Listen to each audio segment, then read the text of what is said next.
Hey, this is AJ, and welcome to the Chocolate Life. Today we're talking about the NFL, Jay-Z, and Antonio Brown. But first, let's talk about the NFL. The NFL has been rocked to its core simply by Colin Kaepernick doing his protest in 2016. It is 2019 and NFL is still feeling effects to this day. Now, the NFL has lost money every year since, and it is evident. Ticket sales aren't going as well as they were prior to the protest.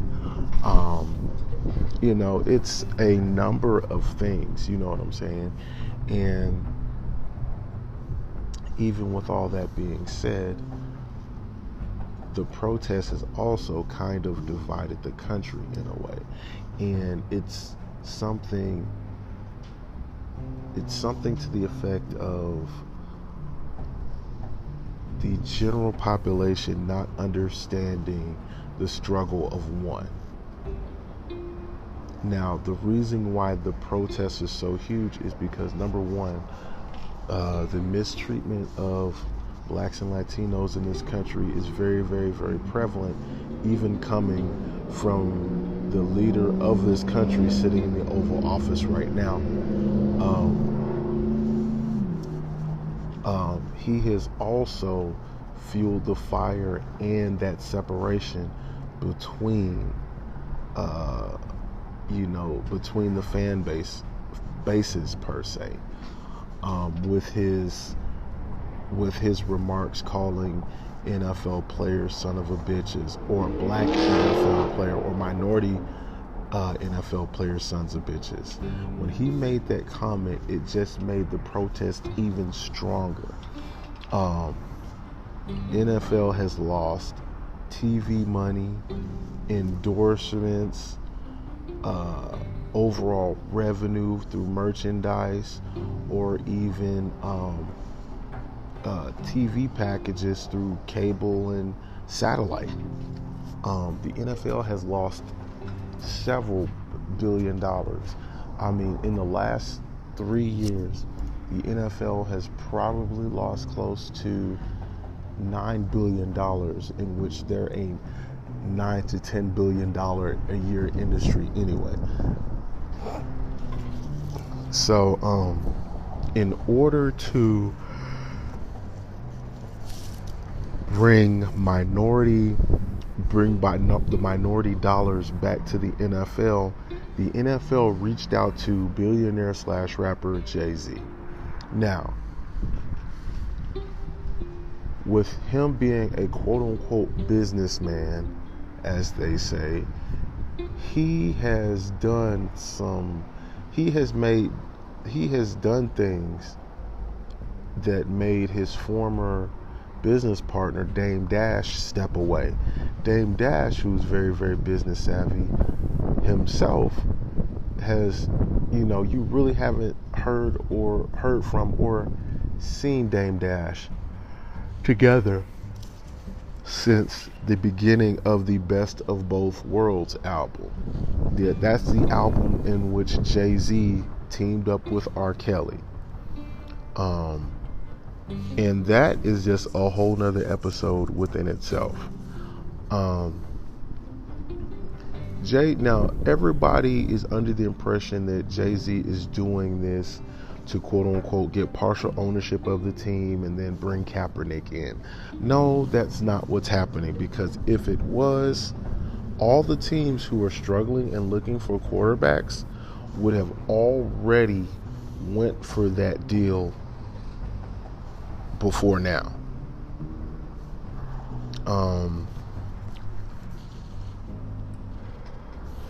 The New York Jets would probably be a prime candidate team that would need somebody like Kaepernick. Pittsburgh, goodness gracious, there are so many teams that actually need a quarterback. And what's surprising about all of this is the fact that a lot of NFL fans who hate Colin Kaepernick go under, they try to use this false narrative that, oh, he really wasn't that good anyway, blah, blah, thus and such. But if you look up his statistics, he threw 16 touchdowns, 9 interceptions, and had a 60% completion ratio.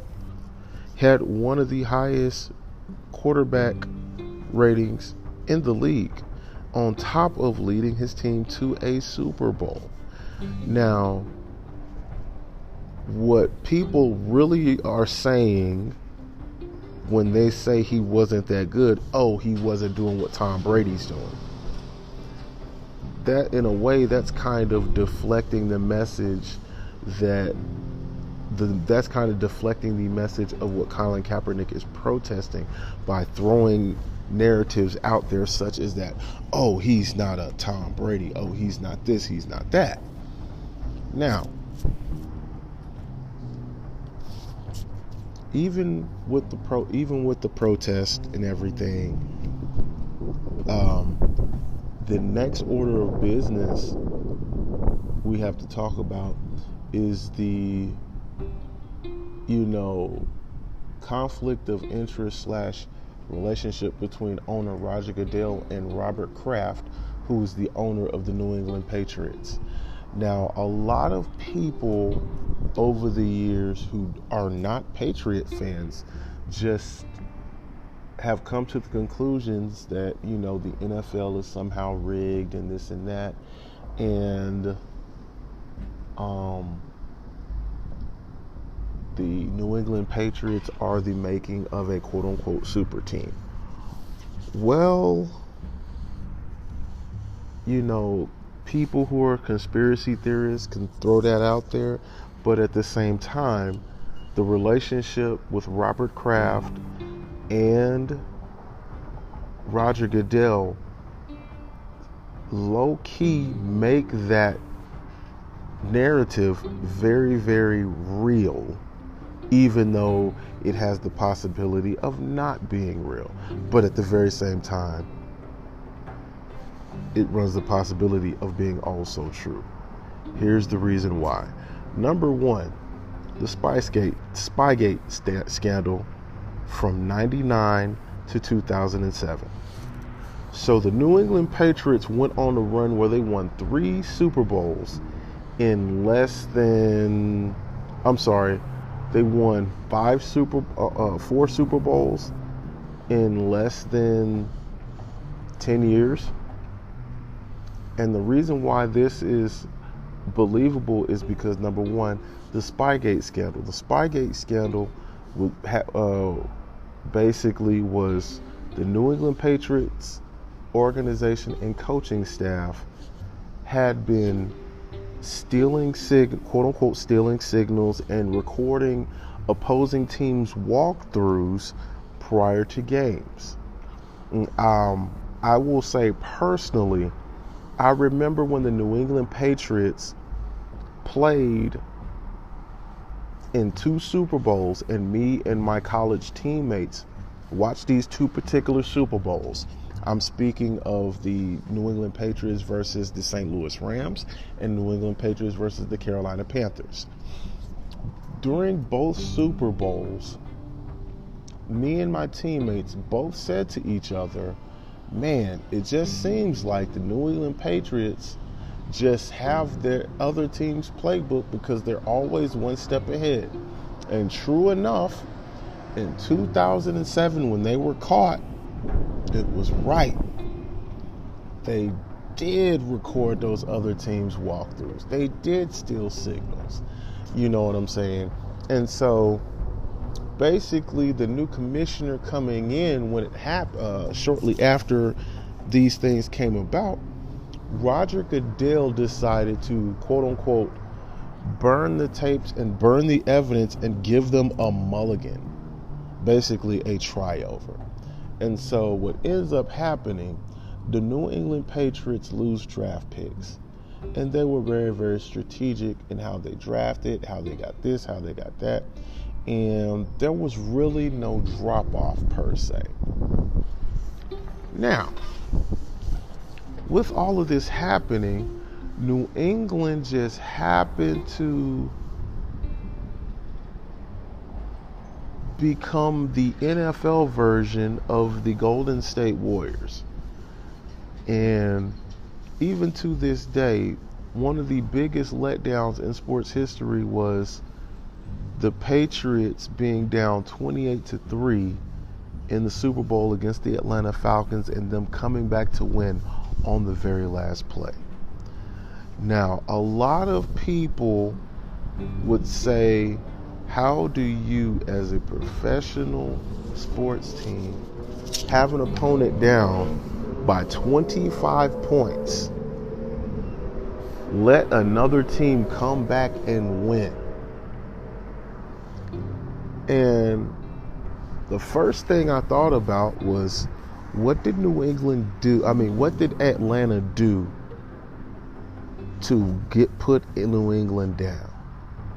They had done things that in the first two quarters that New England just really wasn't ready for, because Brady got pressured 4 or 5 times, even got sacked 2 or 3 times in that quarter before halftime. But for whatever reason, New England came back.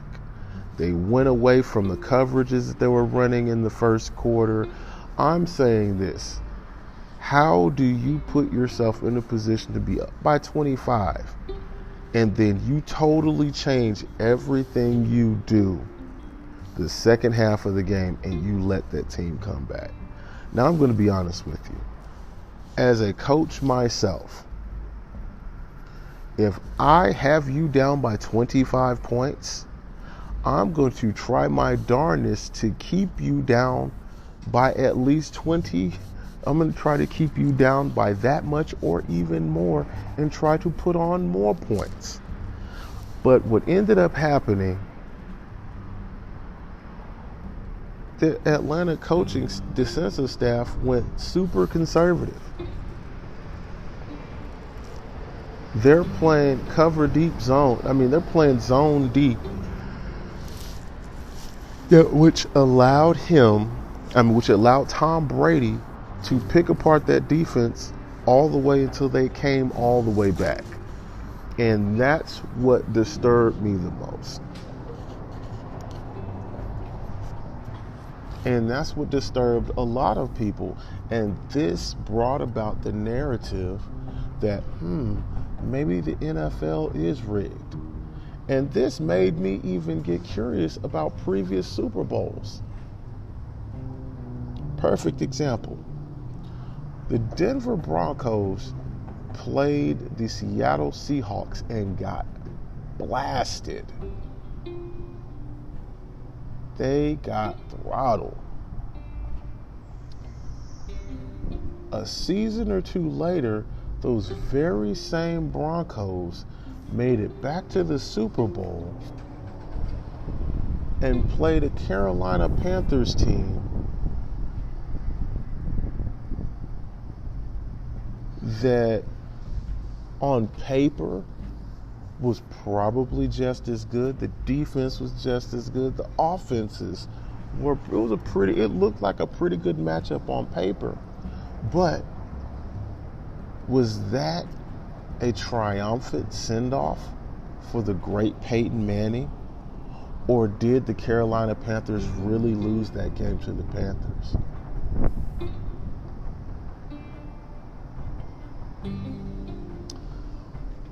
Another Super Bowl. The Seattle Seahawks versus the New England Patriots.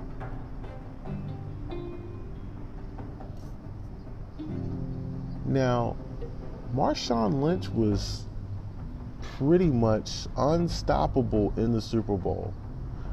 He could not be covered and he could not be tackled because he was averaging well over 5 yards per carry and was running over New England defenders left and right. Now, how come the Seattle Seahawks did not run the ball that close to the goal line.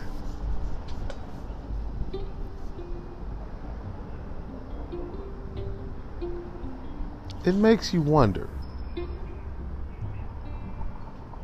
Now, we're going to take a break and we'll be back to you after these messages.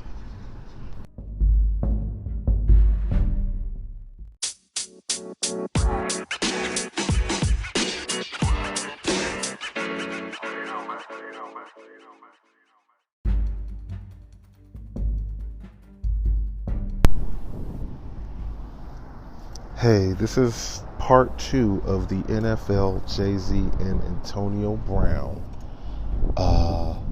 coming to you live on The Chocolate Life.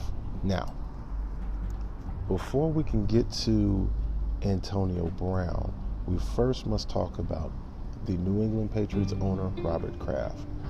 Robert Kraft has been very, very vocal in his allegiance to his friend, President number 45. We will not say his name on this platform, but he is in the Oval Office and he is the leader of the free world, being that he's the leader of this country that we will call America. Now,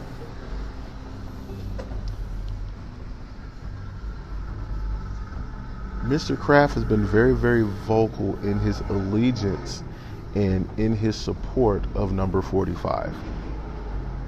And with that being said, he's also expressed his views on the protest of Colin Kaepernick as well. Now, with all that being said, I guess to kind of step out of the narrative of him supporting the president's views in reference to NFL players, Robert Kraft stepped out and decided to do an interview for a couple of quote-unquote black entertainment outlets, news outlets per se, and black platforms. And in this platform, one of these platforms, he was basically addressing his opinions on the rapper Meek Mill. Meek Mill had been incarcerated for popping a wheelie on a motorcycle and was in jail unnecessarily for several months. Now, with that being said, he was basically speaking on Meek Mill's behalf, basically him saying that Meek Mill's a good guy and he shouldn't have went to jail for that, and things of that nature, and how he kind of he in so many ways felt sorry for Meek Mill and how he was treated unjustly for such a petty crime. Now, shortly after, a few months after that interview, Mr. Robert Kraft was indicted in his involvement in a Florida sex ring and a sex scandal in Florida that involved human trafficking. Now, there was obviously a sting operation that happened that indicated the involvement of Mr. Kraft. And Mr. Kraft is seen on video soliciting a prostitute, a young prostitute at that. Now, the New England, with him being the owner of the Patriots, who had been involved in 2 scandals that affected on-field play, and who had lost a player who had committed crimes off the field. So now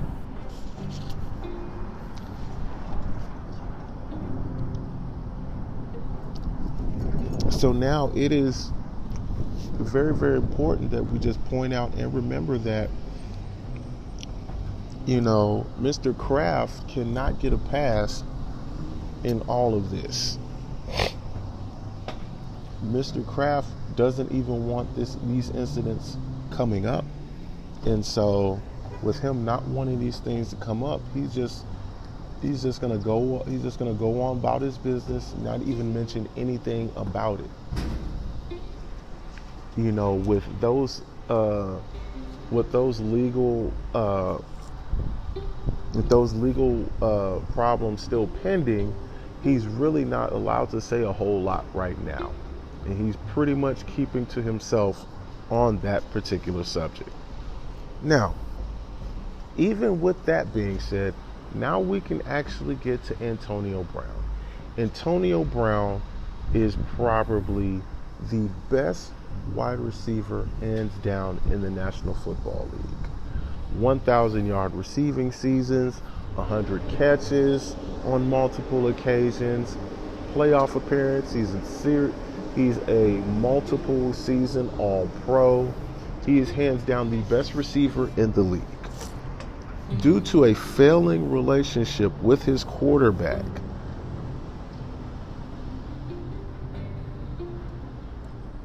that is ultimately what ended up sending him out of Pittsburgh and to Oakland. He gets to Oakland, he's excited, he couldn't wait, and lo and behold, things change or get even creepier.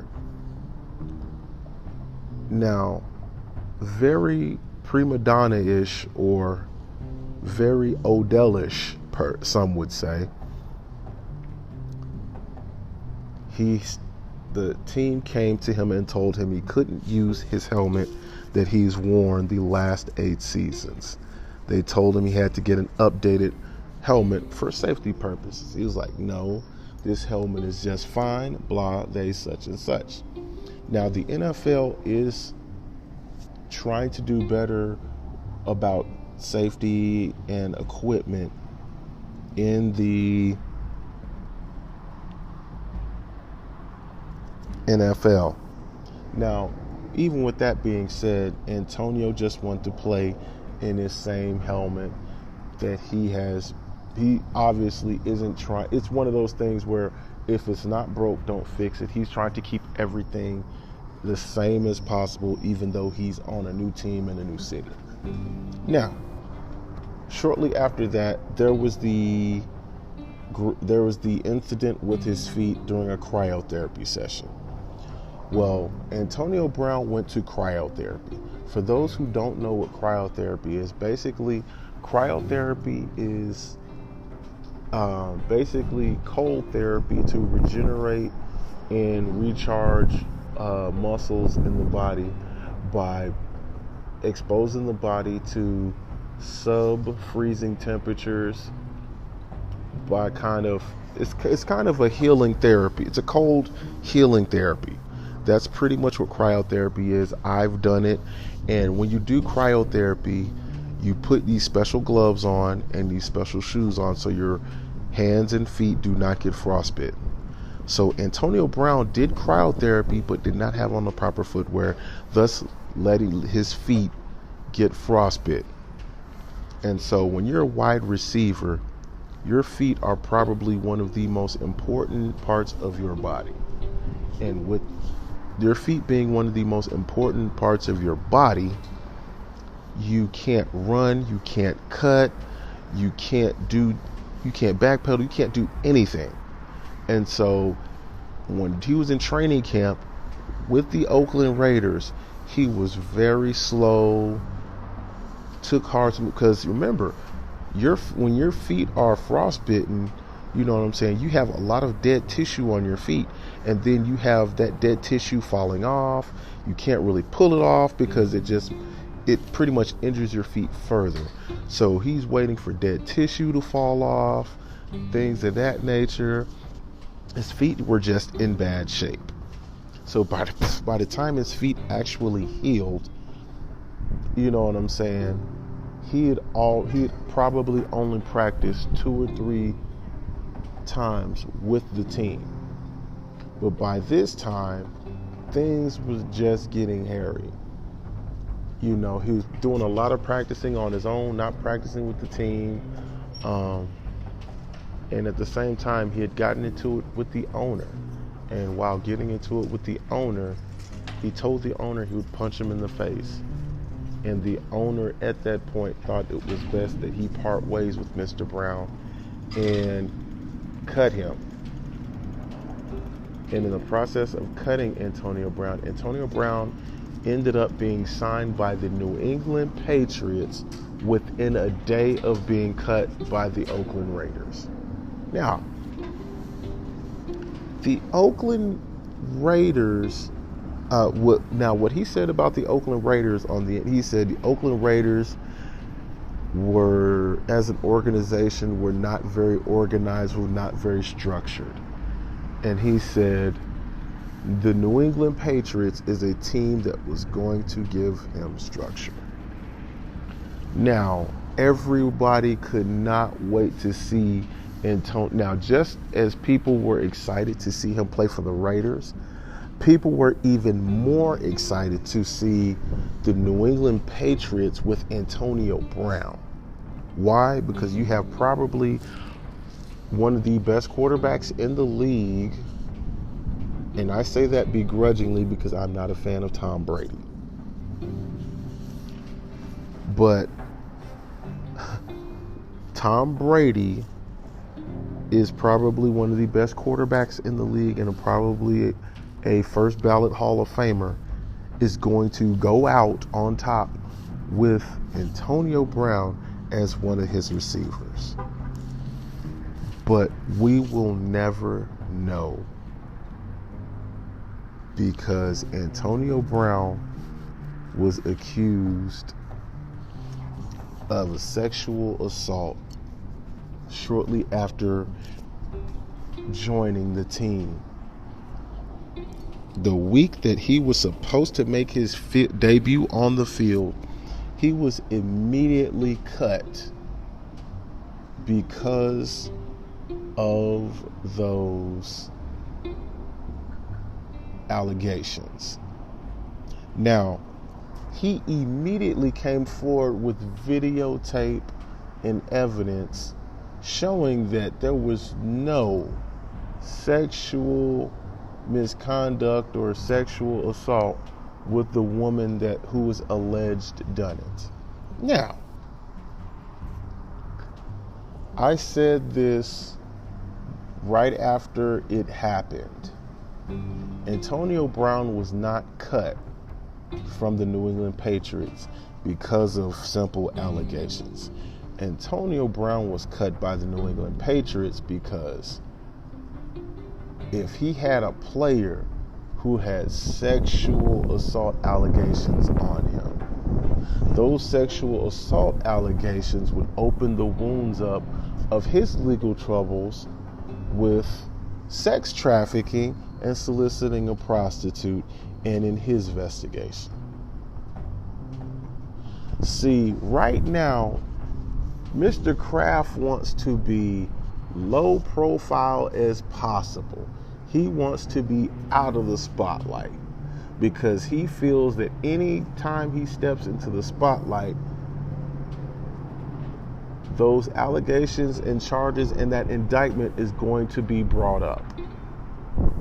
That is the reason why Antonio Brown was cut from the New England Patriots. It had nothing to do with the allegations per se themselves. It had less to do with Antonio Brown, but more to do with the owner of the Patriots. See, Mr. Robert Kraft knows that things like his indictment in that particular legal proceeding are not just going to go away because he's out of the limelight, but it helps that he's out of the limelight. See, the thing that Mr. Kraft knows is that if, let's just say, hypothetically speaking, The allegations with Antonio Brown are true, and a full-out investigation happens and he gets found guilty. Guess what? Investigations pretty much are going to open up again on Mr. Kraft, and then they're going to go deep into his life with a microscope and try to look for any and everything. Let's just face the facts.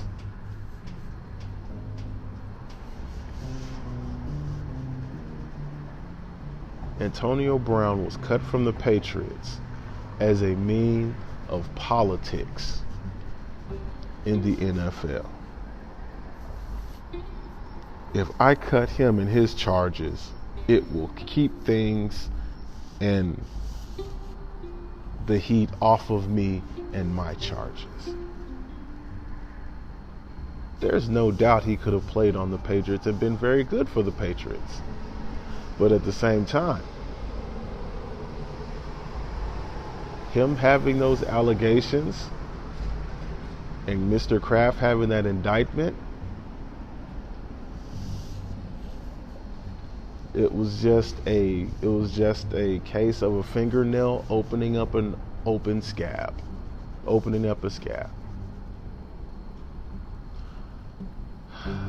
This is part 2 of the NFL, Jay-Z and Antonio Brown.